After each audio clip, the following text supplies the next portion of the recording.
it means when we talking about forever. A crossbody bag, you dipped in Mason Margiela. The winner take a trip, we change the climate and weather. I'm telling you it's whatever, just gotta get it together. Jagged Edge made a promise, I relate to it close. That loyalty and protection, I'm the safest you know. My stories be all about you with the greatest of quotes. It's you and me, we plant the seed for our relationship growth. Now tell me what you need and I'll provide that. We don't listen to the socials or the side chats. Love like ours, you would never ever find that. You cover my front and I'll forever stand behind that. Sign that. My endless view. Every road leads me back to you. In your arms, I found my place. My forever, my saving grace. Feeding your soul, matching your energy. Your manifestation tapped to your inner cheek. When you think about love, you think about inner peace. You not the seat at the table, babe, you the centerpiece. What's the occasion? I set the plan. You and your past are better friends, I'm a better man. Now you moving on with poise, it's time to settle in. Taking you places to explore you ain't never been, never since. Looking for something, but I found it in you. And when people mention my name, it's better sounding with you. Look, I know you don't play, I see it all in your face. I'm wanting your warm embrace, girl, I'm rocking with you. True.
Yo, what's good, everyone? Welcome to the Pure Rap Network. It's your boy MCK, and I got a very special guest with me, as you can see.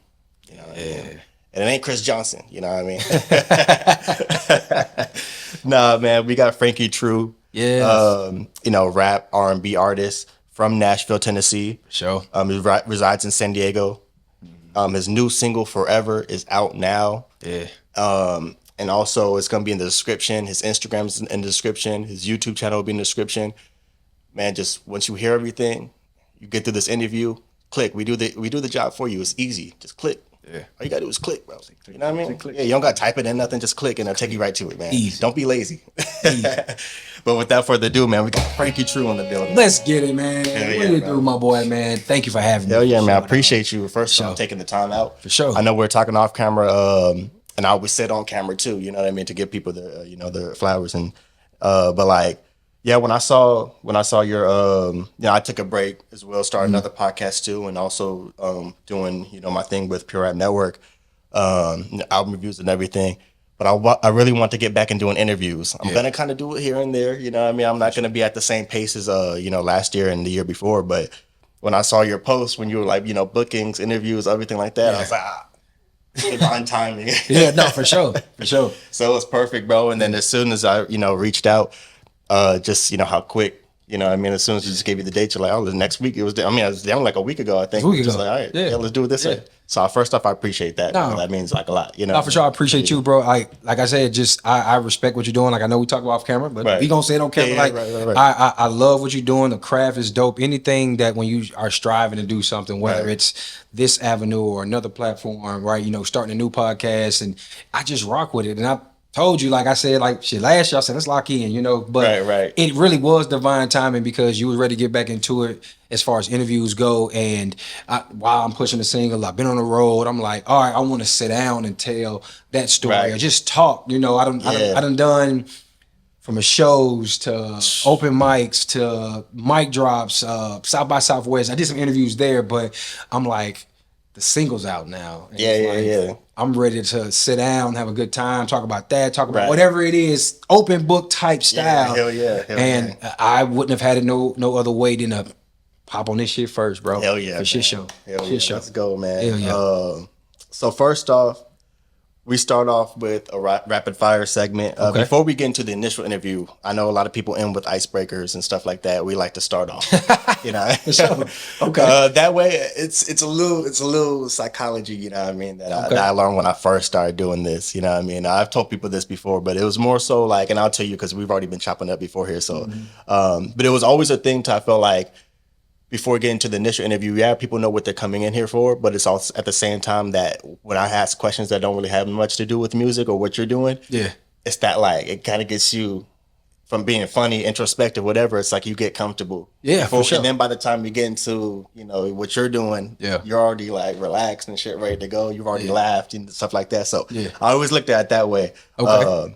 And plus it's fun too, and I like to get this shit out the way. Just knock this shit out from the beginning. Yeah, but I'm with it. I'm trying to figure out new names for it because I don't like rapid fire because it's not like quick questions, so you don't have to like, you know. So I'm thinking like, you know, keep it hip hop, like off the dome questions or whatever. I'm trying to figure out a name, but I'm thinking I might stick with that. I might do off the dome questions. Off the dome. Yeah, you know what I mean, like, you know, freestyle type. Yeah, shit. rapid fire. You don't have it in front of you, so Rapid rap.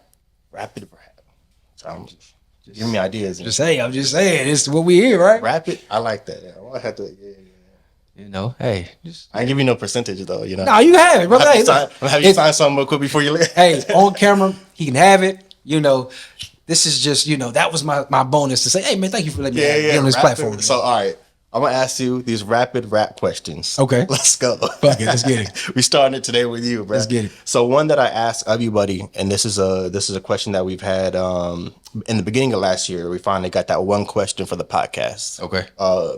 Pretty much you have a briefcase, right? Okay. I'm gonna give you 4 categories, and in those 4 categories, you get to take one thing and put in that briefcase, and it's with you. You know what I mean? But everything else in those categories, gone. You can't. You know what I mean? So you only got these 4. So it's an album, a TV show, a movie, and a book. So we're gonna start off with one album. Ooh. One album for sure. I'm about to go left with it because people might think I'm crazy. So it might be between Eminem show. Or shit, I would probably say, you know, The Diary of Alicia Keys. Oh wow, for sure. But you gotta choose one though. Oh, I have to choose one. God, Eminem show.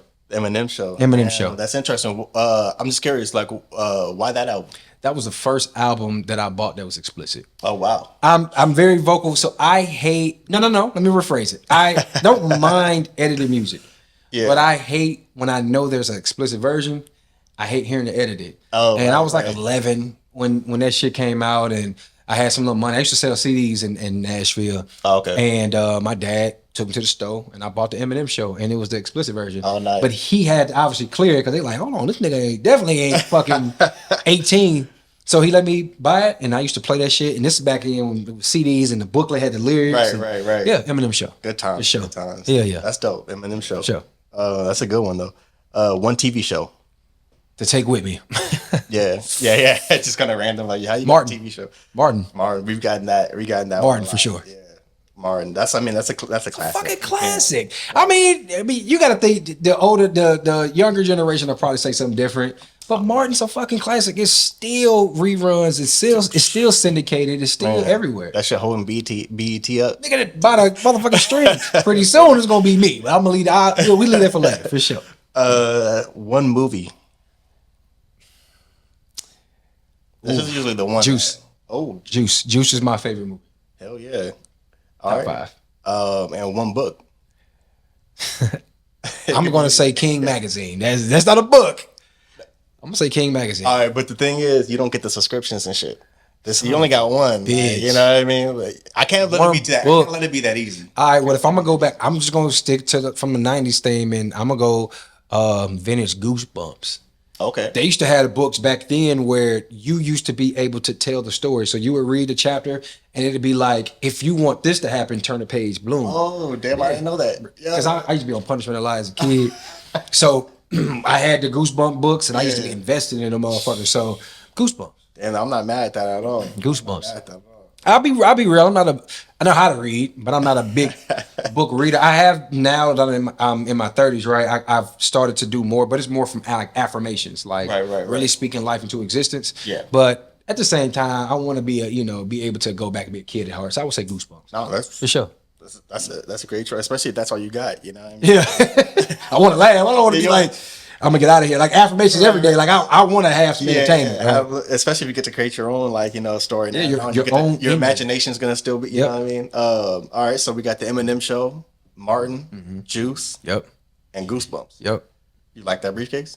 It's my briefcase. It's your briefcase. Take it. All right, Shane, you rolling with that briefcase, man. Yeah, I like that, man. And speaking of affirmations and stuff like that, man, and I want to talk about. So last month, May. It's usually, it's Mental Health Awareness Month. Yeah, for sure. June is Men's Mental Health Awareness Month. For sure. Awareness. What I say? I don't even know what the fuck. He said mental men. Yeah. Sound like Busta Rhymes. No, I got you. But what are some things you do to boost your mental health? Well, I gave you one right. Affirmations.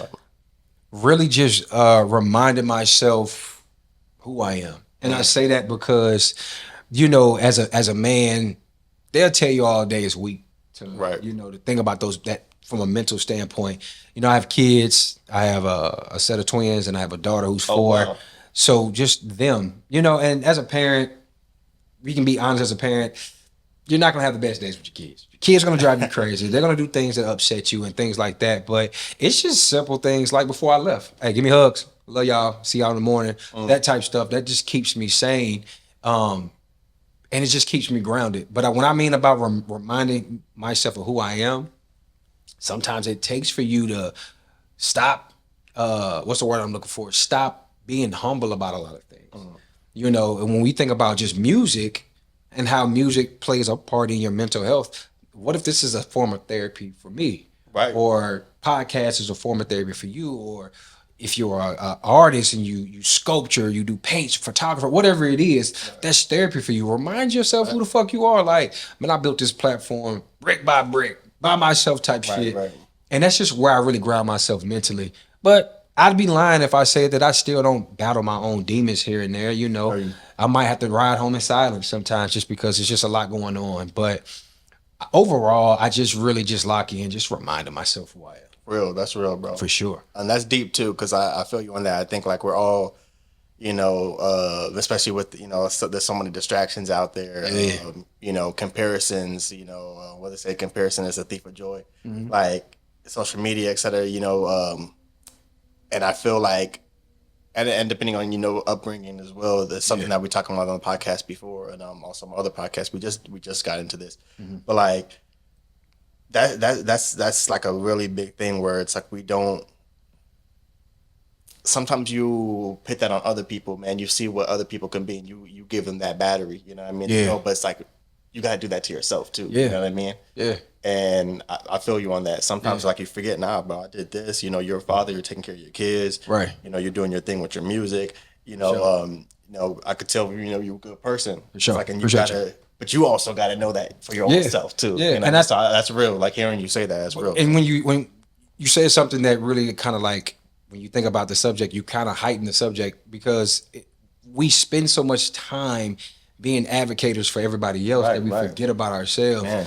And you could be the best friend or the best confidant or the best public motivational speaker when it comes to somebody else. I'm like, bro, you got this. Or this and that. Like, blah, blah, blah, blah, blah, blah, blah. And then you get alone. And I think a lot of times it's because when I mean by battling your own demons, it don't have to necessarily be a demon. You're just battling, you're at war with yourself mentally. And it's like, why the fuck don't I do that for myself? And tell myself, like, hold on, bro, you got it too, bro. Like, you good. Exactly. But I guess it's just because a lot of times real, genuine, good people typically just, they're selfless, and when I mean by that, it's more about everybody else than yourself. Yeah. But when you start, that takes a toll on you, and when you may go into a dark space. But what do you do to get out of it? Because you could be there for everybody, and then when it's dark, nobody's really there for you because they're so used to you being there for them. Like they look like, you ain't the strong person no more. Nah, that ain't cool. Right, or, right. Damn, I need you to get right deep. so you can get me back right. Yeah. And so you just, again, remind yourself of who you are. Right. For sure. No, that's real, bro.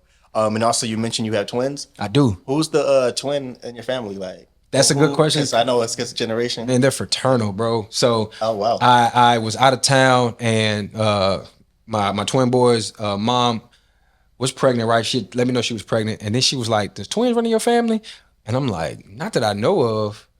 I'm like, "Are you telling me this because we about to have twins?" And I was losing it. Oh, wow. So, I called my aunt, and my aunt was the one that told me that twins do run in the family, that my granny I want to say she had 2 sets of twins. Oh. Or either 2 sets of twins or one set of twins, and she lost one. Oh. And one of them was like my mom, if I'm remembering the story correctly. And then she said that my mom had a set of twins before she had my brother. So she had my brother at 17. Oh, wow. She was a teen mom. Yeah. But she also had a set of twins before my oldest brother, and they both weren't developing. Oh, wow. And then she had my oldest brother. So it skipped. It must have skipped like that because then it ended up with me. And that's a blessing, though. it is a blessing. At the same time, yeah, obviously for the cost of, yeah. You're right. Right. Yeah. For me, I was like, I want a boy and a girl and I'll be done. And then I ended up with 2 boys and a girl, and I'm like, shit. But it's a blessing now. They just turned 7 on the 28th of May. Wow. So like last week, bro, and it's been a challenge. I ain't gonna lie to you. It's been a challenge. That's funny. But yeah, bro, I guess it runs in my family. I'm done having kids. That's funny. It runs in mine too. My mom's a twin. That's my crazy. mom, my aunt, and then my sister's. She's currently pregnant right now. She's having twins. She's about to have twins. Shit. Yeah. So it's like when I heard you say that, I was like, damn, that's dope, because we're like currently like, my sister, she's having a boy and a girl. Okay. So fraternal. Right off the bat, first kids, having a boy and a girl, like right off the bat. So it's dope. You know what I mean? Matt's about to be an unk, you know what I mean? Okay. So, but officially an unk, you know what I mean? But that also means that it means there's room for you to have twins. I'm just honestly, bro. He said, I'll be cool with it. I'll be cool with that. I'm not Okay. gonna lie, but I'm pretty sure that it's probably tough as hell though. Like, It's not. But you know what though? Like I would say probably it is tough being a first time parent and having twins. Okay. Because you're trying to figure out how to navigate, bro. And I think the toughest part was the beginning phases where you had the sleep patterns, and when one kid wake up, you got to wake the other one up. Man, yeah. Right. But then as they got to like 2 or 3, shit, I'm sleeping and get them up, feed them, or whatever the case may be. And to the age they're at now, they be like, "Daddy, you in there sleep? Yeah. Okay, have a good night. Or have a good morning. I'm about to go get wooty woo." If I tell them, if y'all want cereal, wake me up or whatever, wake me up. But they be like, "Nah, I just want to go get a Pop-Tart or this and that." Yeah. Shit. Life is gravy. Yeah. After year 1 or 2, it's cool. Yeah, trust me. Yeah, man, that's trust dope, me. Bro. Yeah, it's cool too because my mom, just moved too, like, so she's gonna be with my sister and all that stuff. So it's like it's good because like as far as like her having her first kid, with her husband as well, it's like my mom's, she's already trans, so she's gonna be able to just like help you out with that as far as like the dynamic of twins. Yeah, she's been there. Hell yeah, so that's dope, man. Let's see, question 3: if you could have a conversation with any famous person, alive, dead or alive, who would you want to have that conversation with? You might have temporarily stumped me. Dead or alive though, so that's a good one. Yeah, dead or alive. So get to have that conversation, man. How long that conversation is, I'm not sure. As far as however long y'all want to talk. Wow. Wow. Got the stump one, yeah. I would probably say dead or alive, and I'm gonna keep it music. I'm gonna say it would probably be a toss up between Jermaine Dupri, only because the guy is a fucking like architect, like he's a pioneer. It's a fact. Just seeing how he started as a teen and right. dancing and doing these things and kept going. And then I probably LL Cool J. LL Cool J is one of my top 5 artists. Okay. LL Cool J, damn. Yeah. I got my mic tat. I ain't steal his tattoo, but I got a tat on my arm like a mic because I was just a fan. Because you got to think between LL and Will Smith being the first real rap group to win a Grammy, and LL was the first rapper on Def Jam. So it was stuff like that, and I got into like hip hop and rocking with that. And then as he evolved, he went to TV. And then from TV, you know, he put out the song like "Love You Better" is my favorite song of LL of all time. That's one of the. I mean, amazing. Amazing, right? Yeah. 100%. No, that's a classic. Bro. I listen to that shit all the time. It's fucking amazing. So, no pun intended. But hey, yeah, that went over my head. Yeah, see, no pun intended, right? But I would say more of that is because I've always also wanted to. I was a big fan of like rapper turned actors or rapper turned actresses. That there's like it's just the box. There's no ceiling. Yeah. Bro, it's no ceiling to what they do, and they do it well. No pun intended. Again, that's LL, right? Yeah. But probably those two. Probably just figuring out how they were able to navigate or stay in the industry so long with music, or being able to do so much outside of it. Right. Like, hey, music was my platform. Kind of what we talked about off air, but. You have a platform and you get to branch do everything else. That's a fact. That's how. Yeah. So it'd be those two. Those are good choices right there too. Sure. Especially like I like and Jermaine Dupri. I feel like that's an underrated one too. Like, it is. Especially the knowledge that you can gain like from. He's done everything. Exactly, and then the people who he's worked with, who you see where they're at, especially like from Chris Cross and Bow Wow and. Bow Wow was one of my favorite artists. Yeah, like, what was funny was you was asking about the one album, and I almost said "Beware of Dog" Bow Wow.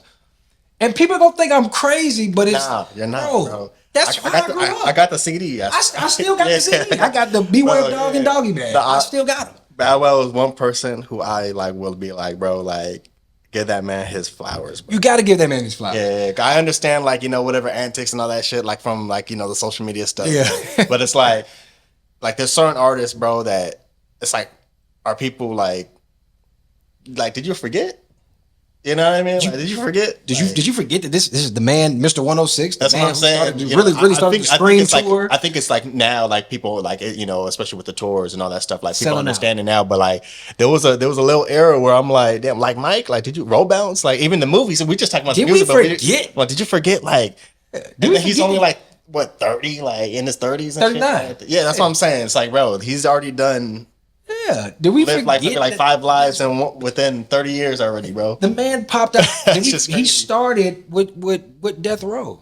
Right, and we forget about that too. We forget about that, and he's been in the industry so long, 30 plus years, 33, 34 years, and then when he got his big break, he was with So Def, and did we forget that this man had the lead single on Big Mama's House, Bounce With Me with the dog paw chain? Like, I don't fuck nobody say. Right. That was my era, and the guy is very talented, and yes, I was watching like Mike, yes, I watched Lottery Ticket, yes, I watched Roll Bounce, I watched all of these things. And the guy he's a legend. Whatever y'all want to talk about this guy. I appreciate this, bro, because I be trying to say this shit, bro, and people be like, I'm like, so thank you, bro. I really grew up in the 2000s, so I tell everybody that I was like, bro, Bow Wow. No, man, bro, I can rap his whole album from beginning to end. That's one of the goals. My brother used to make fun of me. I remember he used to have my headphones. He was like, he'll start making fun of me. Listen, I'm like, man, fuck you.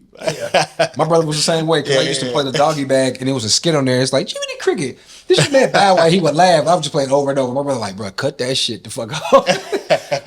but yeah, Bow Wow, bro, get him in his roses, man. His flowers. Yeah, but like you said, the longevity of these these artists, the LL Cool J's, the Jermaine Dupri's, Bow Wow's, et cetera, et cetera. Yeah. But, and then I guess just a good one. So top 5 R&B singers. I want to get your list or your personal top 5 R&B. Not gonna be all time, and I think just your personal top 5. But I'm gonna separate it so we can get a little bit of both. Top 5 men, and top 5 women. Okay. Yeah. I'm curious to see like what you're. That's 10. Okay, easy. Okay. So yeah, 10. I said it's easy, but let me figure out. It don't have to be it's in your personal list, so it don't have to be no order. Okay. If that makes it. So if we're gonna start top 5 men R&B artists, you want to do men first? Yeah. I ain't doing none of it. That's for me. Not for him. That's for me. Hold myself accountable. Hey, when you said that, I was like, hold myself accountable. That's why I said top 5 men R&B artists. That's calm. No. Right, okay, so for sure, I would say top 5 male R&B artists. I'm going to, in no particular order, Usher, Mike. See, he's pop though, so I'm probably. He got some R&B cuts though. I know it's controversial if I say him. Like Marion Girl. Liberian girl. You know what I mean? Cute. Okay, I'll hold that one off just in case. The love of my life. You know what I mean? He got some. That's what I'm saying. He got some R&B. He got some bops. Yeah, but I'll hold off just in case. Okay, just in case. He's If king you of just pop. if you need a fifth. Okay, if I need a fifth, I'll sub him in. So Usher. Wow, I'm Not very the lady of my life. Not like, yeah. I understand what you're saying. It's all good. Like I said, I'm very different. So Luther. But you said Usher. Okay, I'm gonna say Usher, Luther. I rock with Breezy, but I'm just want to be my personal list. Wow, Usher, Luther Vandross. Wow, Stokely from New Edition. I mean, you got me going blank right now, bro. Stokely from Mint Condition. okay. Because I was about to say New Edition, Yeah. as a group, but I was like, do I really put them in a group? Because like Boyz II Men. So it's kind of hard to name them. But Stokely himself. So Mint Condition is a group, but he's the lead vocalist. So Stokely is very underrated. So I got Usher, Stokely, Luther. I'm not tapped in. I probably heard it, like I probably know what song. Yeah, I'm hitting with like a lot of like older stuff. Okay. To be real, brother, I'm a wow. What am I just like locked in on that I can listen to over and over and over? Probably Genuine, just like just because you know what he did. Mm-hmm.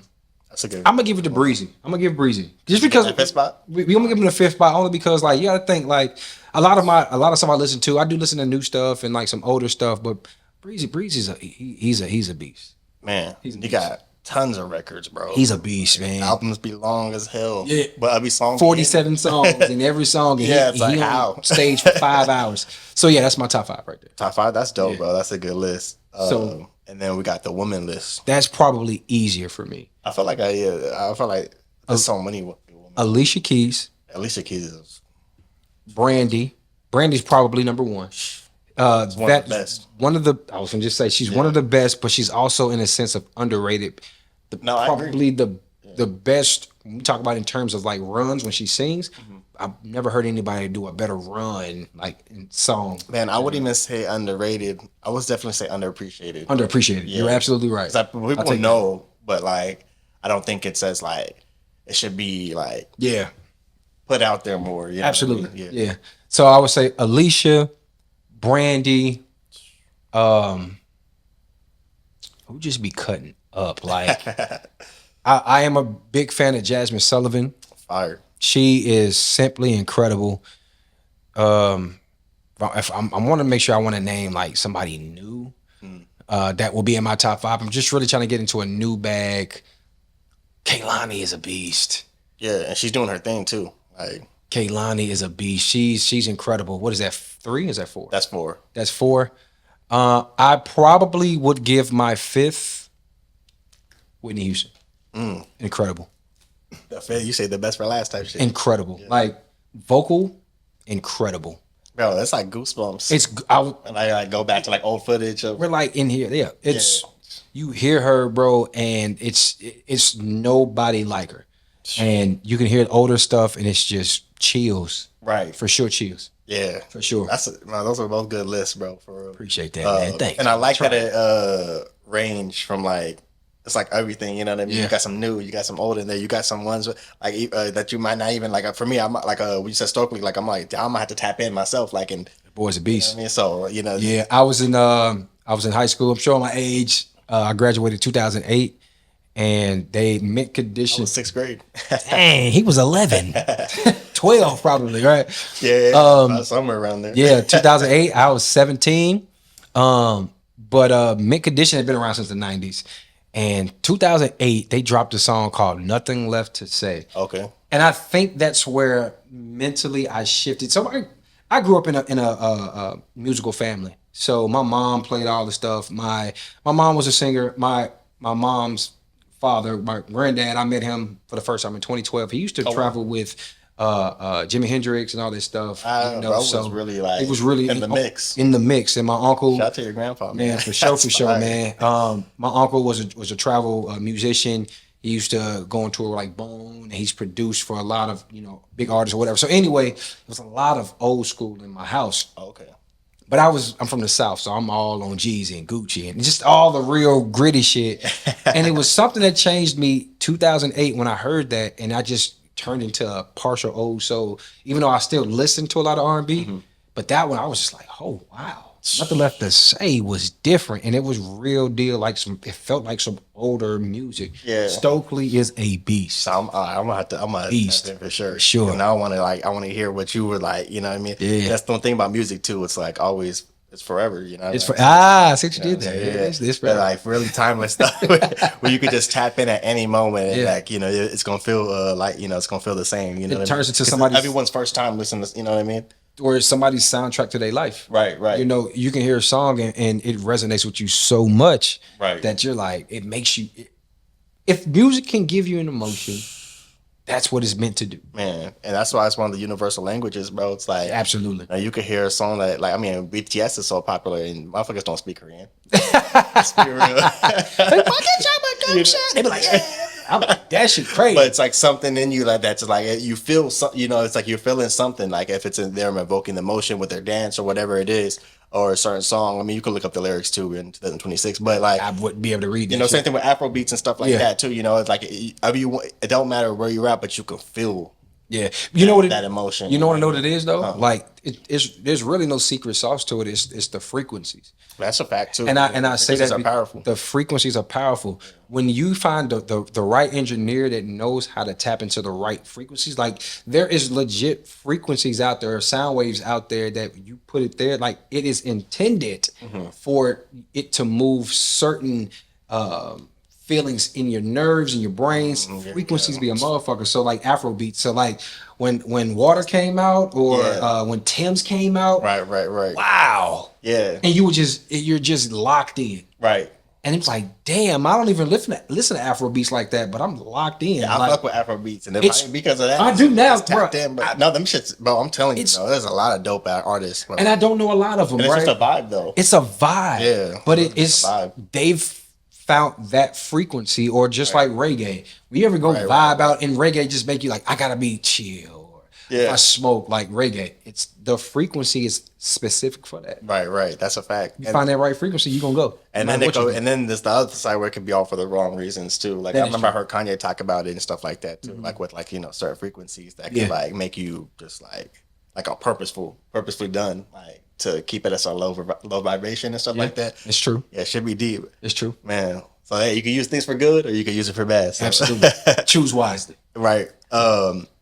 I like that you were starting to tap into as far as with your family background as well, because I want to kind of get into that. You being from Nashville. Well, my first question is, when did you move to San Diego? 2013. 2013. Okay. And being from Nashville, one of my questions was going to be, what was your relationship with music as a kid? Just growing up in Nashville. I know you were listening to a lot of old school. Yeah. But you said you were also listening to Jeezy and everything. So what was your relationship at that time? Just growing up as a kid, just moving around. I know your family was in music as well, but were you really even like that's just what they do, and you were just over here doing? Nah, I always was wanting to do it. Okay, cool. I grew up in Nashville. I was born in Nashville. I lived a little bit of time in Detroit. Okay. And that was like my dad's side. So I can always remember back to when I first got into like wanting to do music. I always knew how to sing, but I was like a shy dude. So like that's like a hidden talent that I do. I prefer to rap. But I can sing. I can get in. You bought some hooks and shit. Yeah, I do that. Or I do some little stuff here and there. Or on Dom Royal's tape and stuff. Yeah, I did a little bit, man. I did. He that's my dog, man, and he had the pride, the singing out. I was like, I'm cool. I don't want to sing. He's like, bro, just do it. You got I got you. For me, I got you. That's my brother, man. So it was more of at 8, I knew that it was for me. Wow. I was in Detroit. Was back visiting for the summer. And with my dad, and we was at my cousin's house, and my dad, this is back in the day when they had CDs where it was the single, the instrumental, and the acapella. Oh yeah. And it was I Need a Hot Girl, the Hot Boys, Oh wow. And after that moment, I knew that the music was that. What's even crazier is I didn't even want to do music I wanted to do jingles. Oh, really? No bullshit. That's actually crazy. At like 8 and 9 years old, bro, I used to sing and we used to play. I used to live in these apartments and we used to play baseball in the park or football. And I'd just be making up stupid shit like chocolate delightful. And my shout out to my dog. My dog like 42 now. I've been knowing him since I was 8. And he'll talk about that now, man. You remember when we was kids, man? That shit be funny as fuck. So it just was embedded in me. And then from there, I was in a group called the Criminal Minds Clique. Mind you, I was like the Criminal Minds Clique. CMC Clique. I was in Criminal Minds Clique. I was in another like rap group. I started battle rapping. This is the era when the first Xbox came out. So we was on porches and shit where you could upload beats and we would battle rap. Damn, cause I knew you could do that on like make beats and shit on PS5. The PlayStation. Nah, I didn't know you could do that on Xbox. Bro, yeah. So it was either an app or an actual game that you could upload and you connect your mic to it, and any beats that you would download from the internet or from the internet, LimeWire and shit like that. Damn, that's crazy. Bro, we used to battle rap, bro, and I still have composition books. So that's sick. In my life, legit, when you really think about it, I'm 35 now. I've been doing music for real deal since I was 8. Actually doing songs and recording since I was like 11. Damn. And tapping in. So music has always been life. That's why I've never strayed away. I may have taken a break, but I've never strayed away. It's just shit. It's always been music has always been there. Right. And like you said, like and for you is because I said it too, because I do rap as well, but I write a lot. And I just don't really I put like freestyles out and stuff, but sure. It's more therapeutic for me. For sure. That same like that feeling like going through, like you've always just like is it even like for stuff? Is there stuff that you ever write where it's just like more so just for the writing's sake, and you're not really putting this out, or just to get it out? Or to be real with you, brother, like I literally just did that probably about 2 weeks ago. Oh wow! Where I wrote, I went to the beach, and I knew I needed to get it out, and I was like, I'm just gonna write this shit, and it'll never see a light of day. And then the next day I had to change of heart. I'm like, fuck that, I'm gonna put this shit out. So I'm gonna put out some shit, just kind of talking about life. But a lot of my stuff, I'm an open book. Like I told you, like even from an interview question standpoint, or when I say I'm an open book, ask whatever it is you want to ask. It's because like that this is art. Right. Somebody will resonate. Regardless if you just putting out freestyles, regardless, even if you were like spoken word or whatever, somebody out there is going to love what the fuck you do. That's a fact. And that's why I keep doing music because I am well aware that everybody ain't gonna like what the fuck I do. It doesn't bother me one fucking bit. That don't mean I'm about to stop. Right. But there's always gonna be somebody. Always. There is a 0% chance that everybody will hate what you do. No, that's a fact, bro. So fuck keeping it under wraps. That shit gotta come out. Somebody's gonna rock with it. Hell yeah, that's real. Somebody gonna rock with it. I'm excited to hear what's coming out too, bro. Shit's crazy. It's very deep. Very, very deep. Hell yeah. I also want to ask too, so when was the moment, because you've been obviously, you said you recorded at 11, you've been tapped into music basically since 8 years old when it fully like really hit. When was the moment where you were like, okay, I'm really gonna actually like, I'm gonna do this now? You know what I mean? I'm taking this full, really serious. You know what I mean? I'm about to, we're gonna do some shows, we're gonna put some records out. Like, when was that moment for you? Between 15 and 16. Okay. I signed to an indie, and he's still my brothers to this day. Shout out to Bola. Shout out to Chris Styles. We call him Styles. Shout out to y'all. Shout out to Lil Donnie. If you ever see my videos, you see a little person in my videos. That's Lil Donnie. You know what I'm saying? But we joke. But in all seriousness, around that time, because we come from the era where niggas was beating on the tables, doing the clips, grinding. Yeah. You know what I'm saying? And we used to freestyle. Speaking of clips too, hey, with the jingles, bro, Pusha T made a lot of money. Arby's, nigga. You might have to, I might have to figure out how the fuck did you? We see we have the beats now. I would have been immediately like, whoa, Pusha, what the fuck was you thinking? Yeah. He go like, I got to a bag though. That's true. You know what? To a bag. We switch it up. He like, switch it up. I'm talking about, yeah. He did get the bag. So. Yeah, he got to the bag, It was around that time, bro, because I had class with, Chris, and we was just chilling. They had started their own indie shit, and niggas was like, you niggas wanna fuck with it? I'm like, yeah. Me and my dog Mike, Papa Mike, you know what I'm saying? And we was just like, all right, fuck, we gonna do this shit. So we went ahead and started doing music with them. I didn't know where the fuck it was going, bro. Like, we was just tapping in, like, all right, I went from recording on balconies and shit like that, and we were recording like people's house, but this is when nigga they weren't no studios. It was just a little mic pop filter or whatever, and that's just what it was. In the closet or some shit. That's it. Yeah. I was in my first time recording was like in somebody's kitchen. I started fucking with them. They turned their room into a studio. We actually went to a studio, and I got to be around so many people that like really changed my life when it comes to like artistry and like pen game and penmanship. But yeah, I went on my first like shows with them. They call it Gatlinburg, where we go like Dollywood, and there's like the first like Ripley's Believe It or Not places where people go with cabins and the winter and shit like that. Skate rink out there, Spin City. It was like my first big show when we had our names and our pictures in the fucking Jumbotron, their sign, or we was doing parades and going up on cruises. And it was one of those things where I took it seriously at that moment, where I was like, oh shit, these dudes is for real. And what was crazy about it is, yeah, we was a collective.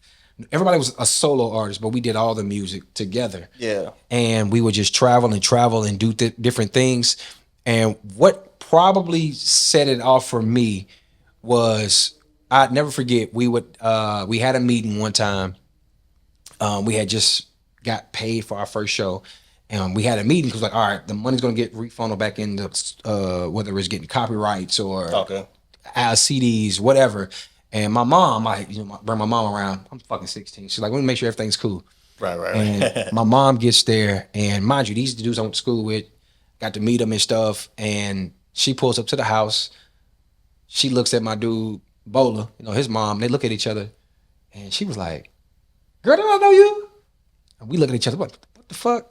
She was like, girl, that's my best friend back when I went to high school. They been in high school for 30 plus years. We looked at each other, we was like, what the fuck? Yeah. And at that moment, I was like, nigga, I'm doing music with my brothers at this point. You know what I'm saying? Small world type shit. Small world. Man. And they was just vibing, and we were just looking like, man, how the fuck? Yeah. Because we came from two different sides of town. Like, I grew up on southeast Nashville. They grew up out south. There's like two different, sides, right? Okay. And it was just weird because my mom grew up, she grew up in the hood and shit too. But at that moment, I was like, yeah, I'm gonna lock in because I know these dudes are gonna have my back. Right. And I know they're gonna help me with my best judgment calls. And from there, nigga, I started putting out May 13th, 2011 was my first album. And I was on the road after that because I got to learn so much from them. And it was one of those conversations where they was like, man, I feel like, because I went by Shooter. Okay, so, yeah, I was going to ask you if you... Young Shooter, man. It was Young Shooter, and then it was Young Shooter. I dropped the ER and put the A. Yeah. And to this day, anybody back home, his mom, they be like, Shooter, what's up? Like, Shooter. Yeah, so that's the name. Yeah. True, Franky Treau was something that, because I wanted to be more commercial, like, or more appealing. Right, yeah. Because I felt, Shooter, right? At that moment, we had a conversation, I'd never forget it. It was like 15, 20 years ago. That's how long I've been rocking with them. And they was like, I feel like if anybody gonna pop, it's gonna be you. And we used to joke, like, wouldn't it be funny if you was the youngest nigga in the group? Everybody was grown. All these niggas had my back. We would go do shows, and they wouldn't go to the club because they was like, nah, we can't leave, little bro. That's real, bro. That's where I knew. Yeah. That's like real family shit. They real family, but they also grounded me in why I enjoyed doing music, because I'm like, if I got people around me that I can trust like brothers that's gonna have my best interest, and when it comes to music, I'm taking these niggas with me, even if they stop. Right. That's at that moment. It's that foundation. That foundation right there is where I decided, like, nigga, let's go. So shout out to them. They're my brothers for life. Real shit show. Hell yeah. So you said you moved to San Diego in 2013. Yep. Right? Mm-hmm. What was the reason behind that move? I'll be honest. So I came out here for a week in 2012. My partner was the one I did my first podcast with. Mm-hmm. He was in the Marines, and the other guy down there that I kind of basically grew up with. Okay. He's like, man, let's come out here. We're gonna visit, see if we like it. We might move on here one day. That's really the conversation. Okay. And I fell in love with California because it was something to do every day. I grew up. You gotta think I'm from the South, bro. I ain't never seen no beach like that. Right. I had never really seen anything other than watching TV and watching like Friday or watching movies in general. Yeah. And I came out. Martin, right? Yeah. Martin and Gina moved and Juice. That's New York. Gina moved to LA one of them episodes and shit. But It was dope for me, bro. Like I got off the plane. I was 21. I got off the plane and maybe an hour 15 in, I was on the beach lit. Damn. I was like, what the fuck? This is real. You can do this, yeah. Do this shit? And every day it was something to do. So I get back home. I tell my mom about it. I'm like, Mom, I ain't gonna lie to you. It was dope. And I was like, I think I want to move out there one day. She was like, hell no, you ain't leaving me. You my baby. I'm the youngest out of 3. Okay. And she was like, and my auntie was like, girl, you better let that boy grow up and do this and that. She was like, nah, he gonna stay. So that was the thing. And we were looking at me, Donnie, and another partner was looking at like houses. We're just gonna get a house together, you know, on some frat style type shit. Right. We found a few things, but 3 days after Christmas, my mom passed. Oh, wow. And I was saying that was my first time I met my granddad was that year. But yeah, my mom got sick. She had to be on dialysis. And cause I'm an open book brother. So she had to be on dialysis and she just got to a point where she was just like, I'm tired. Yeah, it's tough. So she stopped going to dialysis. And I didn't know it. You know, I was at work at the time. Mm-hmm. And I'd never forget, I was about to start back at my old store when I'm working, you know, back home in Tennessee. And my dad called me. He was like, hey, something don't feel right. You gotta go see your mama or whatever. So we kind of fast forward. My mom was a caregiver. And we got there and yeah, we asked, they was like, yeah, your mom, you know, she was sick, but we took her to the hospital. We get there, it's a police car outside and no ambulance. I say, oh, did they get my mom? And this dude was sitting outside. He was like, nah. I said, man, what the fuck you mean? No, I was with my dad. And we went in that motherfucker, man, and they didn't know we was coming. My dad's like, something don't feel right. We got there and I said, my mama covered up, bro. Jeez. Her feet. And that shit plays back in my mind so much. Man, sorry to hear that, bro. Nah, it's all good, bro. Like you never, I would tell you it's, one thing is you can always try to cope, but you'll never forget. And especially when you are one of the first ones like to see that. And I was like, oh, that fucked me up. And you know, that happened and mentally I turned into a different person. Mm-hmm. And I was like, I gotta get the fuck out of Nashville. And if anybody I'm gonna do it for, it's gonna be for her. Mentally turning into a different person in what way? Like better a person? No, or I ain't gonna lie to you. I got worse. Bro. Okay. I got worse. It got real dark for me because I couldn't even sleep in the dark. I had to keep my closet light on because I was scared to see her. Jeez, man. Bro, I was again 21. I'm like, whoa, and my heart just sank. Right, because that's when you're really like, bro, becoming a man. Like, okay, and losing that. Oh, that's like your rock, right? That was my rock, bro. My mama used to sling my CDs out of the Taco Bell window. Man, yeah, you know what I'm saying? Showing up to the shows, so supportive. It was even crazy, and I knew I had to do things for her because when my mom passed and we were going through those things, I never had to bury my parent before, and they always tell you always want to bury your kids, or you always want to be buried before your kids. Motherfucker just talking to me. Probably hurt right now. She's like, nigga, tell a story, you know, whatever. But now it really took a toll on me because during that time, like even my mom made me beneficiary. Oh wow. In her will, and my dad was still living at the time. My dad passed in 2016. And she made me beneficiary, and my dad was fucked up, like pissed.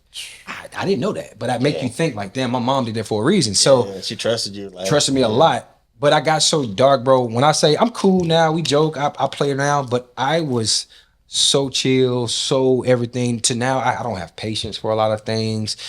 I find myself being more angry when I tell you, like, you know, demons. But I'm not angry like that. Like I will never get to a point, and I'm telling you this now because I stand behind it. I will never get to a point where I'm like, all right, this is it for me. Yeah.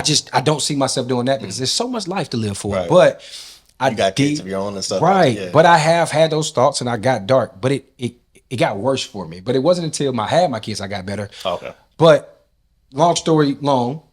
No, you're good, bro. I got to that point where I was like, I'm out. My mom is gone. I gotta go be a man. Right. And I wanted to go to California. So what is one thing I want to do that my mom didn't want me to do? Go to California. And it wasn't her being malicious. She was just like, that's my baby. Mm-hmm. So now it's time to go shine. It's that protection. Yeah, it's that protection. Like, now you gotta stay with me. Yeah. And I was just like, all right, bet I'm out. 6 months later, I came out here. Me and Donnie was filming for National Geographic. So there was there's a show called Small World. Vern Troyer, you know, Mini-Me from Austin Powers was the host. Oh wow, yeah, that's crazy. What they do is they travel and they document, you know, little people and their journeys. And at that time, we were filming for that, so we drove across country nonstop. Damn. And I never went back. I go home to visit, but I've never moved back. I never had a thought to move back. Yeah. And I'm like, it's for her. And the rest has been history. Man. The rest has been fucking history. That's deep, bro. Hell yeah.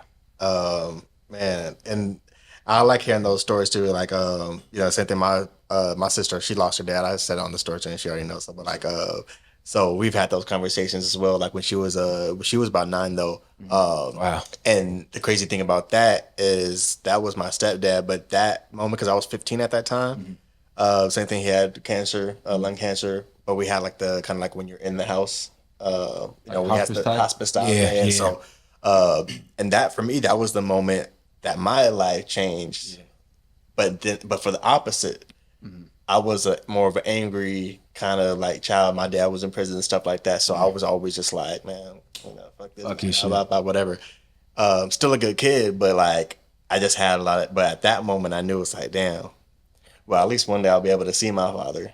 Yeah. My sister, wow. This is it. You know what I mean? So that moment I knew, okay, I got to step up. Right. She's going to look at me as that, as that guy now, that man, that real male role model in her life too. So I had the opposite where obviously it's not my mom or my dad, but for a moment like that, where that hit so close to home, it's like that changed me to a whole nother person, bro. I wasn't angry no more. Like it just like something like just lifted, you know what I mean? Yeah. It's so strange how, I guess it's just the dynamics, right? Of the people, who you're close with and who you're around, where that could either, change you for good. But it sounds like you making that move, like why you obviously, you were changing, things was dark, but during that time, it sounds like you were doing a lot of things too, though. Like, was that keeping you like? It was, bro. When I got here, my sole purpose was to be like, all right, we're going to get here. We're going to go on some music shit. We're going to go on some jingle shit for real. And the goal was to really start here because we didn't know California like that. Right. Start here in this area and then migrate to LA. Okay. At the time, again, my dog Donnie had an agent. He was doing, movies. He was doing different things. We were traveling back and forth, me and him both, to Beverly Hills, would film on TV in Beverly Hills. And I was still working a full-time job, right? And I was like, when I came in, I was like, I'm gonna be an overnighter, whatever. And I stayed there. But that was the purpose. But what was even crazier about it, and I was like, this gotta be moms, you keep those thoughts and you try to keep those type of intuitions, like, that gotta been her, that had to be her. When I first moved out here, bro, I did a competition let me backtrack. I did something right before I moved to California, literally right before I started working with MTV. I wrote basically an episode for, you heard of like Guy Code and Girl Code. Yeah. Well, they had a spinoff called Guy Court. Oh, wow. And I wrote an episode, and me and my boy ended up actually being the roles in that episode. Oh, shit, that's crazy. So when I first moved to California, I was already in New York. I moved here June 24th. I was in New York by August. And we shot the episode. We had Lil Duval there, Donnell Rollins. It was like a lot of people everybody that was on Guy Code played lawyers. And me and my boy hopped on the show, did our thing there. And a month after that, Adidas was doing this little campaign, Unite All Originals. They had Run DMC. Used to have this commercial going around. That's a question I have for you. That's crazy. Oh, shit. Okay, well, you're good. That's exactly what it was, yeah. They had that shit, and it was like a nationwide thing, and I was just tapped in, freestyling, and I was like, I write jingles. Like, I know what I told myself. Yeah, I'm finna get in that bag, and I wrote a couple of them, and then one of them. Stop it! No, so you're gonna be like, what is fun now? I'm gonna like I'll be clip of just us trying to capture them all. Yeah, and they had the Unite All Originals competition nationwide, and 15,000, 17,000 people. I had the highest viewed and the highest liked, highest rated video for my version of that. And then that motherfucker happened. Nigga, I was at home and I seen that shit drop, and they don't let you know who the winners were. Oh, wow. At the time. How many people win? Like how many? 5. Oh, 5? Yeah, 5. One of the 5? I was one of the 5. And that's crazy. It was crazy. And I'm like, 17? It was thousands and thousands and thousands of people. And they had this clip going, and I'm like, nigga, I'm part of history. Like, I am a part of Adidas history because I got to do the remix to a Run DMC. Like I'm motherfucking. I hold myself to that high regard. Said I am stamped in the history books of doing a record that is started with Run DMC. Yeah, right. And I did that shit, and I was like, holy fuck. And then that led to opportunities where I was working with a guy who was also on there who got signed to a major. Okay. And they were paying me, and I was doing beats for them. And it was so much shit. And I had just moved out here. So you're 21 at this point? I was 21.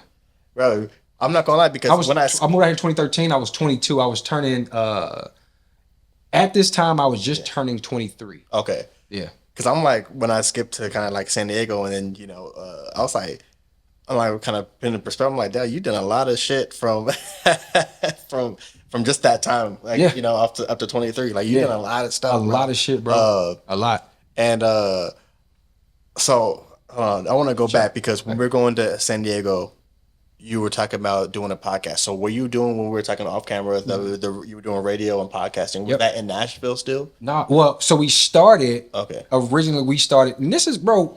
I really feel like we. So from going. You good? Hey, they gonna catch it. They gonna understand it. Okay, yeah. But we started in Nashville, and we had the idea. Podcast, wasn't even a thing. Well, yeah, there was no podcast thing. Like early, just radio shows and right, yeah. So we talk shows and shit. But, exactly. So podcast wasn't a thing. So we started a podcast. It was called Live at 615. Okay. And it didn't go the way it was because everybody had a role they had to play. I was in charge of doing the theme for it. I did the theme for it. We did these things. It didn't work out. Whatever. Yeah. Everybody's still brothers, right? We got out here. Everybody was from Nashville. That's where it actually started. So after all of those things during that year, we collectively sat at the house. We all lived together, young bachelors. You know what I'm saying? It was like, hey, yo, bro, like let's do a podcast. And we were just pitching ideas off the head, and it ended up being satellite radio first. Okay. So that's when we went to 615 Worldwide. And with 615 Worldwide, we were satellite radio. We were recording on Sundays, but we were also shooting a live show. Oh, dope. So we were running it up. We would air live from 2 to 4 on Sundays. After 4 to 6 on Sundays. We would get done on air at 6 o'clock, shoot across town. Yeah. By 6:30, 6:45. We were on air again from 7 to 9 live on TV. Oh, that's sick. And we was going crazy. And then the podcast came because we've interviewed so many people in the industry, from Pistol Pete from Frasier Boy, who actually wrote on Hustle and Flow. That's how they won that Grammy. An Oscar. Yeah, Oscar. They won an Oscar. We've interviewed everybody, porn stars. What people don't know is I had the first official interview before Orlando Brown turned into fucking Orlando Brown. Oh, really? Real shit. I'll tell you that story too, but it started here. Yeah. One of the guys we interviewed, I told you he branched off from the Majors podcast network he was on, did his own, got us in there, and nigga, we was the #1 rated podcast show on his network. We were doing shows 2 hours, and we would get through PayPal, we would bust down, everybody was splitting 33 exactly. Oh, wow. Every one of us, and we had sponsors from BarkBox, Casper, Red Roof Inn. It was so many things that we did, but damn, that's sick, bro. Every first of the month, or between the 1st and the 10th of the month, and I see my PayPal say 33. Yeah. I'm making $3,000 to record just to be chilling at the crib. Yeah. Nigga, this is life. Right. And that's where it started, bro. Damn. It started just like that. So so now fast forward, coming over to San Diego, you said you're working full time. Uh-huh. You're also helping. This is one of your closest friends, right? And he's doing he's doing what, National Geographic, and everything, movies and different things. Shout out to him. That's crazy. Yeah. Shout out to Lil Donnie, man. Lowercase G. Lil Donnie, and then and you were making, so you're doing everything. You got the MTV shit. So that's just crazy, bro. I got too many questions. Yeah. So you got the MTV, did the show, wrote. Yeah. And then after that was the Adidas. Yep. Okay. I'm curious with the MTV, like, how did that, was it just a one-off type of thing? It was a one-off. Okay. It was just, they were looking for stories, and they were doing these things. Okay. And I basically wrote, because the whole premise behind the show was like, what kind of stories can y'all bring about people breaking God code? Mm-hmm.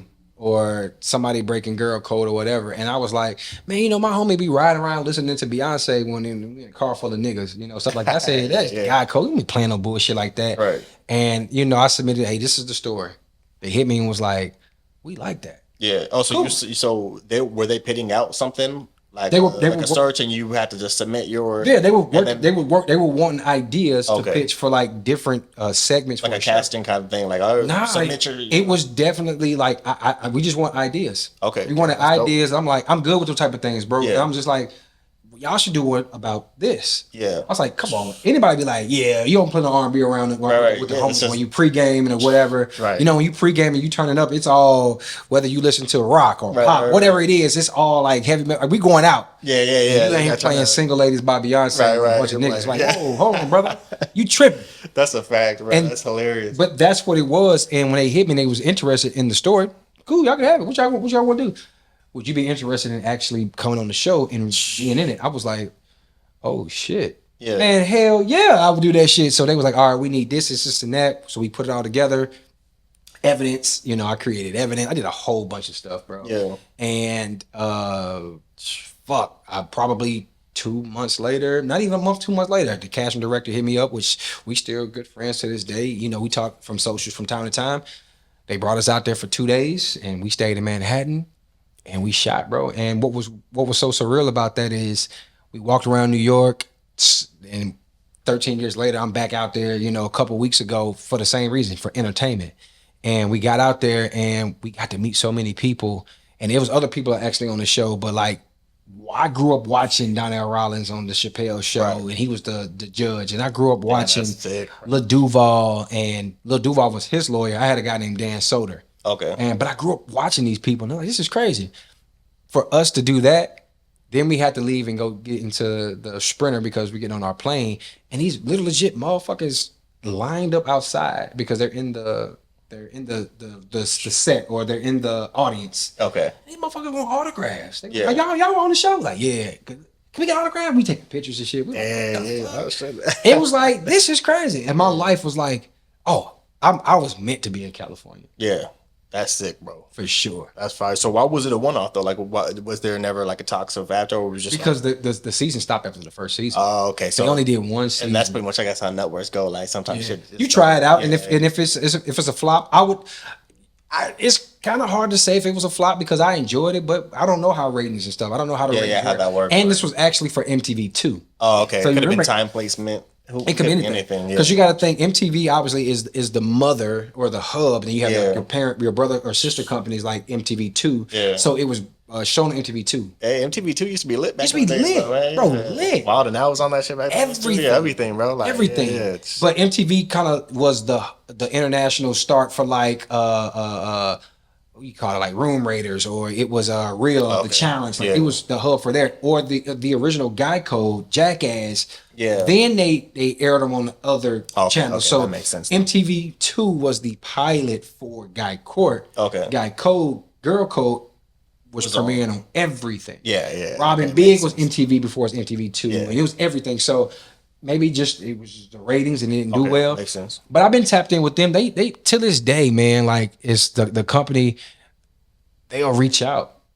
Yeah. Hey, we got this going. Would you be interested? That's sick, bro. So you able to establish connections like, from all that from that. Damn. They just literally reached out to me about a month ago about another idea, and just kind of like a day in the life to kind of like follow me. But it didn't make sense because it wasn't something I was doing. Mm-hmm. And we can all think about exposure and really getting out there and doing things, but it still got to make sense. Yeah, you got to be honest with yourself and say, I would love that opportunity, but that's not what I have in motion right now, that piece. They're like, all right, well, we got some other ideas because it was fitting what they were trying to pitch to other networks and stuff. Yeah. And they always reach out to me. Damn, that's sick. To this day.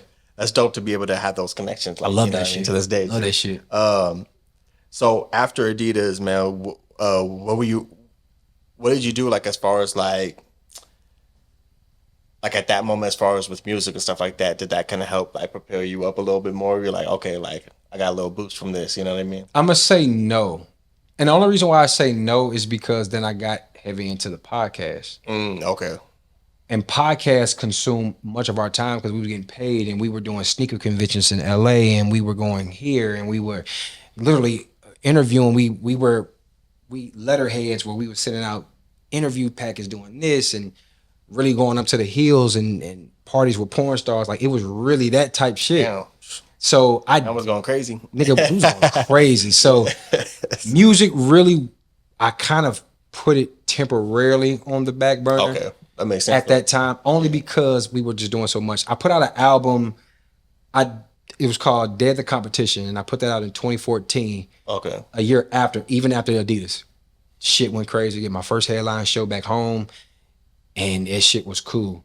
But we were still popping on So it's like, where you going? podcast, right? Yeah. And I didn't push it like I should have. I got my first like celebrity feature. Well, that one I did a song called Weekend featuring Sammy. Oh wow. And that shit went crazy. And my biggest regret now that I know what I know now, that shit would have changed my life. But I didn't push it. I didn't put it on platforms from like an Apple standpoint. I don't think Spotify was a big thing at that time anyway. Mm-mm. But I didn't put it out for distribution. I put it on SoundCloud. I didn't put any money behind it. I didn't do anything. Yeah. And that's just me being ignorant to thinking I know everything, but thinking like, nah, I didn't do its own thing. Right. Bro, I was on fire at that time. Yeah. But life still got dark because when my mom passed, my dad moved back to Detroit. And I would say around Thanksgiving, like the following year, he quit talking to me and my brother. Oh wow. And my dad battled depression and all those things. And it wasn't until the end of 2015 where we got in touch with him. Oh, okay. It was like 3 years, and I would call him. I'm like, "What the fuck did I do?" You know, or my brother like, "You talked to him? Nah, have you? Nah." It wasn't until one of my cousins in Detroit was like, "Yeah, your dad ain't doing good. In the hospital, all these things," and I never forget. And it's all I tell you, when you think memories replay in your head, I never forget. They was like, "Nah, we're gonna talk to your dad. He in the hospital." They was giving him the phone. She was walking back in the room. I could hear him like, "Talk to him, no," like whispering. Jeez. Gave him the phone. He was like, "Hey, son," like you can tell he want to talk to me. I start crying. Right. I'm like, "What's going on, man?" I'm just crying. He's like, "I'll be all right." And my cousin told me, "Oh, he has kidneys are failing, and he needs dialysis." He's telling him he's not gonna do it, whatever. So they was keeping me posted. And yeah, bro, that happened. I was talking to him. I was like, "I'm gonna get you out here. You come see me or whatever." He was like, "Yeah, they said I'm good. You know, we looked at it. Kidneys is cool." Kind of like he's lying the whole time. He was like, "Yeah, I don't have to do dialysis. I'm good." They was like, they was monitoring to see if there was a function problem. We're good. I'm gonna come see you. So I booked him a plane ticket. He's like, "Now I'm gonna give me some money first." I said, "Dad, I don't need you to get no type of money. Just come chill. You know, whatever. It's been too long. It's been a couple years." And yeah, bro, he was supposed to fly out, and then like 2 weeks later, he was like, "Nah, I'm just gonna stay. I'm gonna get some money. Give me 1 more month. Let me get some money together, and then I'll come out there." So I'm like, "All right, let me try to push his ticket back." I get a call from him. I'm driving to take my car to the shop. I was like, "I'll pick it up in a minute." I'll call him right back. I gotta take my car in the shop, but they got the voicemail, so I'm listening to the voicemail. It's my aunt. She was like, "Give me a call. Your dad just died." I'm like, "What the fuck?" Had to go to Detroit, and that was the whole thing. Come to find out, he told the doctor, "I'm not doing dialysis." I seen my wife, and when she went through, that's what I was thinking in my head. I ain't doing that shit, and he didn't. And my aunt found him on the floor. They were living together, and she went to go do clothes and was knocking on the door, and she was like, "Lance, yeah, I heard you out there. I just made stew or whatever." She went in there. He was face down on the floor. So life got dark, and I stopped doing music. Yeah, and that was it for me for a long time. Were you still doing the podcasting too at that time, or you just kind of on and off? Yeah, on and off. That kind of took a turn, and these are still my dogs. It was just everybody kind of. I'm not gonna say everybody outgrew it. My dog wanted to branch out and do his own thing. Right. You can respect it, and you could hear it in a lot of our shows where it started turning into like, all right, it's just me and Lil Donnie, you know. And again, we talk about it now. All this shit is public information. Right. You can listen to the shows, and we be talking, and he be on his phone. Yeah. He wanted to do his own thing, and so you get to the attention wasn't. Yeah, it wasn't there no more. Fully there, yeah. So that fizzled right around that same time, and me and Donnie was going to continue, but it just got to a point where we was like, fuck it. This is it. Hang it up. Man. So I just kept working. Yeah, and that was it for me. And I thought I was done. Nigga, I wasn't gonna bounce back into it, and I had kids. And I was like, all right, I can do one more song. When you have kids around what 2019. Okay, so a few years after. Yeah, that. I did a tape 2017 called Nostalgic 90s Tape A. Okay. Which is, wow, you hear all my shit, all my answers was more like 90s related or 2000s. Right. That was my era. I did a Nostalgic 90s Tape A. That got a crazy buzz. Like a lot of shit that I put out, like really, even without me promoting it was going crazy. Yeah. I was doing Audio Mac. I did an interview with Audio Mac. I did a lot of shit. When it came out, it was free, obviously. And that did buzz. But again, my heart, I went through so much. Nah, man. So much. And I was just like, yeah, 'cause that's both of your parents. Yeah. At a young age, too. Before I was 25, I lost both of my parents. Yeah.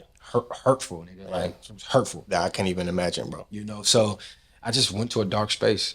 But I still stayed here and I still tried to coexist. But it just, nothing could change the way I felt. Yeah. So speaking of changing the way you feel, what was the moment like when you did end up having kids? Or your first, you know? I wasn't trying, you know. I mean, I'm potent in motherfucker right now. I'm saying like when you had kids, like was that like, okay, like I gotta break? Oh, you were still like in that mode. Okay. Bro, I didn't celebrate Christmas until my kids turned 2. Oh wow. Because my mom died 3 days after. Oh, so you didn't want the memories and stuff. Didn't. And well, it was more because our last Christmas together, she had to work because she was a caregiver. And she had a cool dude that worked with her was cool. So they got in the van. They was like, shit, we just gonna take a trip. So he allowed her to come over. Hey, we ate together and whatever. She chilled for like an hour. Yeah. In her scrubs, like, all right, peace, going back to work. You know, whatever. And she had never worked a Thanksgiving day in her fucking life. You know? And 3 days later, that shit happened. So I didn't feel the joy anymore because it always brought hurt, happened around those things. And it was like 3 years in. Yeah. And I don't know what it was. I think because I was battling things with their mom. Okay. And again, life was still dark. And I had a snap where I was like, I can't allow, we're in a better headspace now. Okay. I mean, we can co-parent now. But at that time, I was like, I don't feel comfortable doing other things that will take me away from them, because if I got to be absent doing certain things, not saying an absent parent, but like absent where I may be on the road a lot, I feel like they're not going to get what they need just being with her. Okay, makes sense. And that's where my mindset changed. And I turned down jobs at Spotify. They wanted me to be a curator, moved to LA. And I got to LA, and my ex, who I drove out here when I first moved out here, her family lives in Compton. So I used to be in Compton all the fucking time when I first got here. And I was over there, and I was just telling them, like, yeah, I'm here for an interview. I'm about to go to the Spotify building, but I'm going to go see them first. Like, it's a family. We all still cool, right? All love. It ain't I don't got no bad blood. We just cool friends. This is the mom? The ex. No, it's her aunt. Oh, okay. Yeah, so, but everybody, we've created a relationship where it's just, you see us, man, pull up. Right, you know, or I may chill with her sister when she's in town, shit like that. And we were just talking, and she was just like, if you got this going on, why are you here? Mm-hmm. I was like, I really want to do the Spotify shit, but you're saying that you would rather this and that, because she knew the whole story. She was like, why are you here? And I was like, fuck, why am I here? And it turned to me just staying at their house, getting drunk. Yeah. And I went back home, and I never went to the interview. But after they got to a space where I'm like, oh, okay, my kids are good. They already know what's up. Let's get back popping. And that's when I ran into Be Real. Yeah, I was gonna shout out to my nigga Be Real, and the rest was history, nigga. And I do credit him. I knew I wanted to get back into music, but I do credit him for igniting it. And man, like, he was playing beats, and that's why I locked in with him. We were working, and like I say, when I say the rest is history, nigga, the rest is fucking history. Yeah. So, because you guys move as a unit now. We move as a unit. Niggas think we a group. Yeah. Niggas really think that we all the same. Like, shout out to Bar, shout out to Dom, shout out to EJ. I can see that for sure. Like, only because I know about you guys now. It's like, but like, I can see, like, if from the outside, like, if you're looking at Backyard Boogie, if you're looking at LSP, you're seeing all that. You're like, on 10 now. You know what I mean? You're like, oh yeah, they gotta be like, you know what I mean? And the thing is, we real tight. Yeah. We move as a unit because that's what we stand on. Like LSP, that's Be Real, that's Dom shit.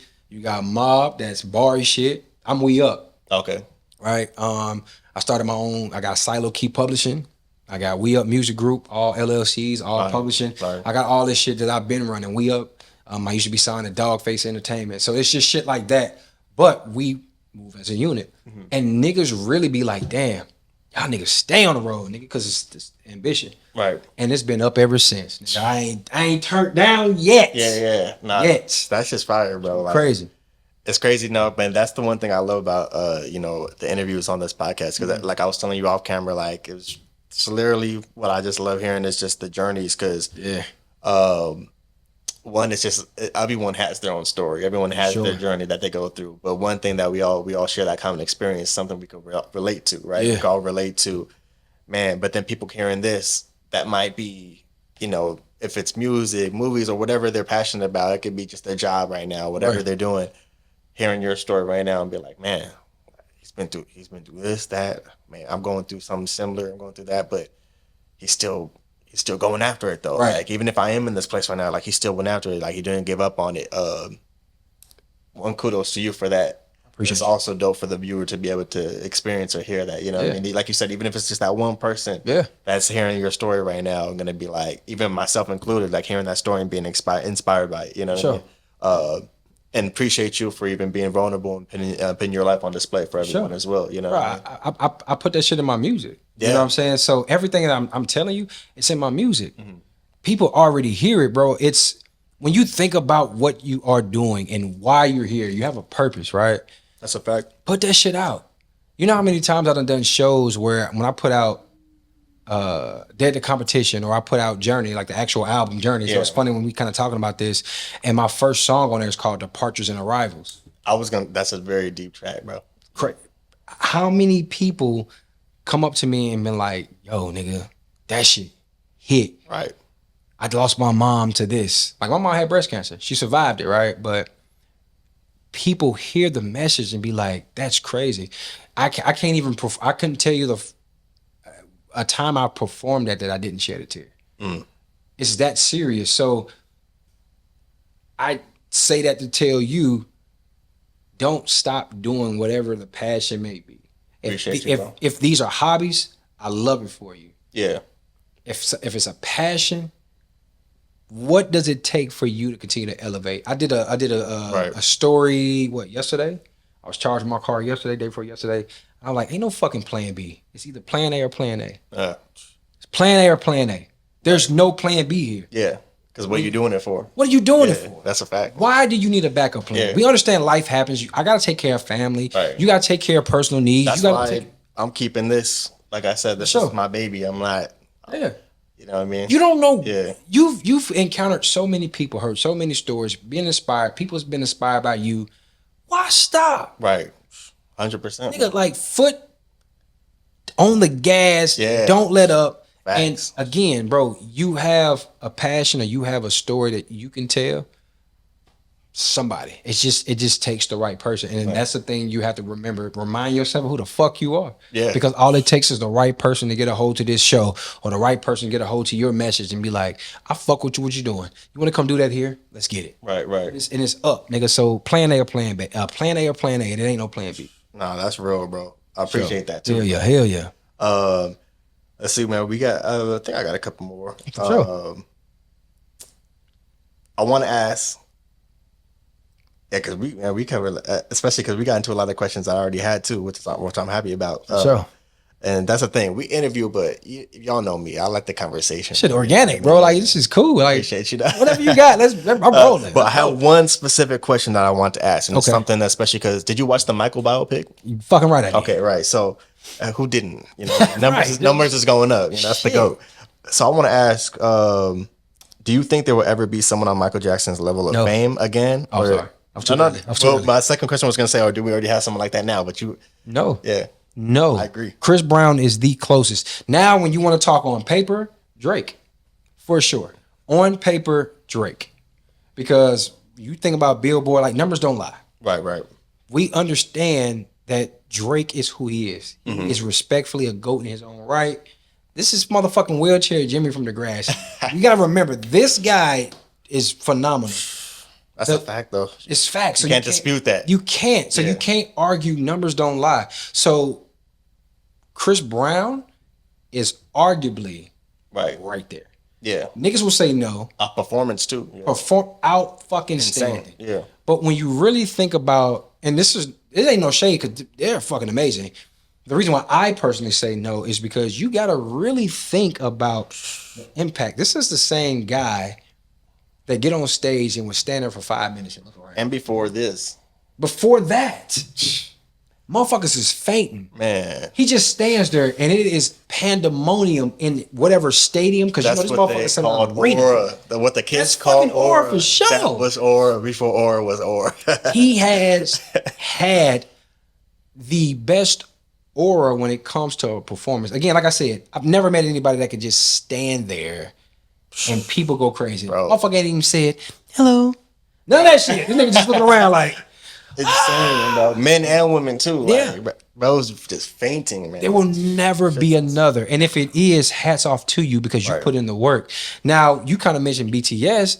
BTS is the Korean version. Right. Just being honest. Yeah. They're the Korean version of Mike. Yeah, I was thinking of too. Like, obviously, no one. I fully agree. No one would ever be on that level. Yeah. But as far as like there's sprinkles here and there, like even I Show Speed with his streams. He's in other countries and Africa. He's different places, Caribbean, and they going crazy Everywhere. Like, and they want to challenge them. They doing like that's what I'm saying. Like he on WWE wrestling and shit. Like he everywhere. You know what I mean? So like. Obviously, you know, when you're able to get to that point, especially like, you know, when you got your, you know, you could reach. Yeah. The reach could be a lot different, of course, than back then. Right. But that's why it makes it even more impressive. Yeah. That the fact that you had that type of reach before, when people had to, you know, lock in on radio, or you know, like you're in a small remote village and all you got is a little radio and Michael Jackson playing. Yeah. Who is this? Who is this? And then you think about the man started as a kid, and Right. again, That's true too. Yeah. we talk about like Bow Wow, right? He started as a kid and then transitioned here. Even though he went and did other things that kind of made him GOAT status, Mike Jack stayed in the box for music. Man, he did other shit, just but it was kept on music, right? And like the music got better. Like whoa, Right. I just don't see anybody ever being on that level. Plenty people are close, but to that, again, pandemonium like that, you'll never see that again. Nah, I fully You'll never see it again. I fully agree with you. At least while I'm living or while we're living in the next 100 years. You know, never again. I had a funny moment. I'm gonna put the clip. I'm gonna put the clip soon. But I had a funny moment where I was like, "We're hella deep in." It's on our new podcast. Might be wrong. A new page, but yeah, might be wrong podcast as well.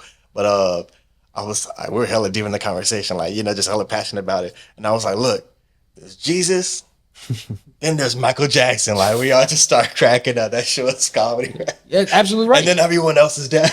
That's facts. Yeah, like that. And he might be above Jesus in a lot of homes. They might, you know, in a lot of homes they got the Jesus, they got like the prayer hands. It might be Michael Jackson in the home. It might be Michael Jackson. Fuck around, be Michael Jackson. Yeah, because there was a story about a lady who was like, you know, she was you know, like a Buddhist and stuff like that, and you know that she was praying to this Buddha, but it was like Shrek. It was a figure. It was a Shrek figurine, and she thought it was like a Buddha. Like, oh wow, she got cataracts or something. That shit's crazy. It's hilarious. That's to this day, I don't even know. I'm like, bro, is this real or not, bro? But like, I seen that bald and green, so I guess it could be. That's what I'm saying. Like, she probably just assumed, like, I don't know what she's going through, but hey, ugly booty. I want her. Yeah. I'm like, hey, fuck it, it's doing the job. You know, it's doing the job. Shout out Shrek, bro. Shrek saving lives out here. Saving lives out here, one day at a time. For real, bro. So I always end the podcast with two things. First off, what's next for Franky Treau? Right now, I got Forever going crazy. Shout out to the team. I signed a distro deal in December with Stream Music. Dope. And we just been going up. So Forever's in rotation. I dropped Hotter Than Tequila, which came out Cinco de Mayo. That's in rotation. I'm working on an EP. Right now, I'm actually on the Forever pop-up tour, which kicks off next week. Gotta hype that up, man. It kicks off next week, man. So I'm gonna be in Malibu, then San Diego. And I'm going to say it on here because by the time, you know, just to kind of get y'all to peek, I'm going to be in BET weekend all weekend. I got a show Thursday, Friday, activations all through the weekend, red carpet. And then July. You said BET? BET weekend. Bro. What's up? So the reason why it was funny when you said about, you know, Martin or even Baby Boy, you know, the only ones that really be holding BET up. So I'm letting y'all know, and I haven't announced it only select people know, but the Forever official video, it's done, it's stamped. It will be premiering on BT Weekend. Oh, yes, exclusive BT Weekend or BT Week. That whole awards week. My video debuts there. Damn, that's dope. It's going to Congratulations. Thank you, brother, for sure. It's from BT. It's going to be on Music Choice. It's going to be on Vivo. It's going to be on Tidal. It's going to be everywhere. And when I say, I had a conversation with somebody, within those teams that I work with the music, and it was just funny because you can hear all kind of things that motivate you. Right. And his biggest thing was like, man, you just stay the course. By August, September, your life gonna change. And after the next 2 weeks or 3 weeks, when BT Weekend happens, I don't know what's in store for me because life has already changed. Right. Once it gets to those platforms, I couldn't tell you what's going to happen, but I'm just blessed to be in position. Man, and even hearing your story, it's like, you already ran into pivotal moments. Yeah. And I could sense it now. I could feel it too, like where you're at now. For sure. It's like, okay, you had the obstacles, you've been through a lot, bro. Yeah. And I could just feel it like, oh, it's now. Like it's coming. This is the light at the end of the tunnel that everybody talks about when they're going through turmoil. For sure, it's here, bro. And it's here. And I believe that, bro. And I just met you. I appreciate that, bro. I'm definitely excited for what's in store and what's to come. I don't know what's coming, but I do know that it is something it is going to be pivotal in my life. 100%. It's going to change, and it's going to put me in position to continue to take care of my kids and continue to let me shine and tell a story. Hell yeah, I know bro. it. I know it already because I spoke everything into fruition now. Right. And if you can date back to February when we kicked off the SeaWorld show, and the first of its kind at SeaWorld, Canelo presents the boxing. Right. And to be able to perform there, and my streams go up 2,000, 3,000% just in Mexico. Yeah. You know what I'm saying? Shout out to Mexico, man. Shout out to Mexico. It's time. Yeah. So, like I said, even being on this platform, you even giving me a voice to even talk about these things, and I'm grateful. I'm appreciative of that. And this is one of those things I'm going forever. We're forever indebted. And wherever we cross paths at the next event, or it may be a show, woo, man, come backstage type shit. Like whatever. It's love. That's real. Me. That's real. And I'm up. It's up. That, bro. It's up. Yeah, and I say the same thing. Everyone that's ever on my show, bro. Like if you ever got, like a project, you're coming out with, or even after the experience, like, I'm always open, bro. You could ever, my line, hit me up, bro. For sure. And I always, keep my space and my time open, like just to chop it up. First, I like the connections and the network, and even just building the relationships, and even meet dope people and individuals like yourself, bro. Yeah. But I always keep my, it's like I call it PRP alumni. You know what I mean? PRP alumni, for sure. Like, come back. Definitely. You always doors open, bro. For sure. Doors open. And you got my word that you tell me what's next in line, schedule it, we get it going. I'm there. Hell yeah, bro. You got my full support for sure. And the last question. Sure. What message would you like to share to the world? If I could leave y'all with one message, I'm going to look directly into the camera as I do this. Yeah, this is the one. Remind these motherfuckers of who you are. We spend so much time trying to be something that we forget that we've done things to get there. Or we measure success on a high pedestal saying, I ain't where I need to be, but you've made gradual steps to get there. That you're successful. When you get to a space where you want to quit, when you get to a space, I'm like, well, I tried it. Remind them who the fuck you are. Think back on the things. What I do, when I get to a space where I feel like, all right, I'm good. I remind myself, I did Adidas. I did MTV. I put out countless of albums. I've done this. I've done that. I remind myself, I listen to old music of where I started to where I'm at now. And I remind myself of who I am and what my purpose is. And the biggest thing I will add to that is there will always be signs. Right? There's always gonna be signs to tell you why you do things. The MTV wasn't a fluke. The Adidas campaign wasn't a fluke. Thanks. Me signing this distro deal wasn't a fluke. How many signs do a person need until they decide to say, I need to pursue this? Yeah, it's like, you got it, bro. You got it. Yeah. The signs are there. You have to understand that it's not gonna happen overnight. Remember, I've been doing music 20 plus years now. Right. Take that shit and really turn the fuck up, because when your moment comes, It may be fast. It may be a slow and steady race. But when it comes, you need to be ready. Like right now, I'm ready. This is the most I've done in my music career forever. And I would tell B this thing. I know I'm long-winded again, but I would always tell B Real when he would do shows and he would like, yo, you want to come do this? I'd be like, nah. And I told him like a couple weeks ago, like, does it make you mad that I wouldn't do certain shows? And I was like, it's just because I've been there before. And I know me, I want you to get your shine on. And I know what it takes to get back there. And when I do get back there, I'm going to meet you at the top. And we fast forward, I put out that album, my first album in years, and distro deal on the table, and we've been up ever since. Remind these niggas of who the fuck y'all are. Big facts, For sure. Hell yeah, bro. Franky Treau, bro. Thank you, brother. I appreciate you, dog. man. For 100%, sure. I love bro. this. Hell I yeah. love this. For sure. This was dope. This is honestly one of my favorite interviews. Man, shit. Yeah, no, and I've done a lot of interviews. This is one of my favorites, bro. For sure. Like, bro, shit. Like, This was incredible. dope. Yeah, we gotta do this again too, bro. We will, for sure. Hell yeah, man. Stamped and approved right here, bro. Man, shout out to everyone who's tuning in as well. We're definitely gonna make sure to have some more interviews throughout the year and on the way. You know what I mean? Be patient with me. You know what I mean? We getting back in the mix of things. You know what I mean?